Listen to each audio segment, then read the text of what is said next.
കൂത്തുപറമ്പ് സമരനായകൻ സഖാവ് പുഷ്പൻ അന്തരിച്ചു. നമസ്കാരം, കൊട്ടാരക്കര മീഡിയയിലേക്ക് സ്വാഗതം. കൂത്തുപറമ്പ് വെടിവയ്പിലെ ജീവിച്ചിരുന്ന രക്തസാക്ഷി പുഷ്പൻ അന്തരിച്ചു. 54 വയസ്സായിരുന്നു അദ്ദേഹത്തിന്.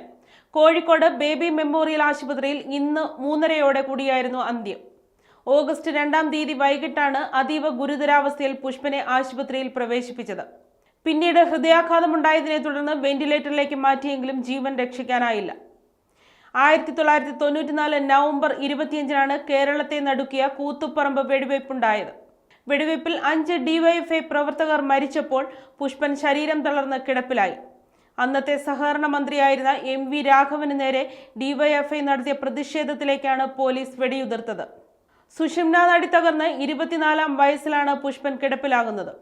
KK Rajeevan, KV Roshan, V മധു, C ബാബു, ഷിബുലാൽ തുടങ്ങിയ 5 ഡിവൈഎഫ്ഐ പ്രവർത്തകരായിരുന്നു കൂത്തുപറമ്പ് വെടിവയ്പിൽ കൊല്ലപ്പെട്ടത്.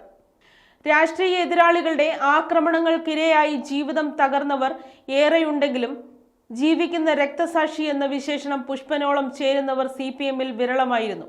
പുഷ്പന്റെ ചരിത്രം പാർട്ടിക്കാർക്ക് ആവേശമായെങ്കിലും ആ രണഗാഥയ്ക്ക് ആധാരമായ വിഷയത്തിൽ നിന്ന് പാർട്ടി പിന്നോട്ടു പോകുന്നതിനും പുഷ്പൻ സാക്ഷിയായി. അപ്പോഴും ഒരു എതിർ ശബ്ദവും ഉയർത്താതെ പാർട്ടിക്കൊപ്പം അടിയുറച്ച് നിൽക്കുകയായിരുന്നു പുഷ്പൻ. വെടിയേറ്റ് കിടപ്പിലായെങ്കിലും അടിയുറച്ച പാർട്ടിക്കാരനായി തന്നെ അദ്ദേഹം തുടർന്നു. അതുകൊണ്ട് തന്നെ പുഷ്പന്റെ ചരിത്രം പാട്ടുകളായും പ്രസംഗങ്ങളായും പാർട്ടി വേദികളിൽ ഇപ്പോഴും ആഘോഷിക്കപ്പെടുകയാണ്.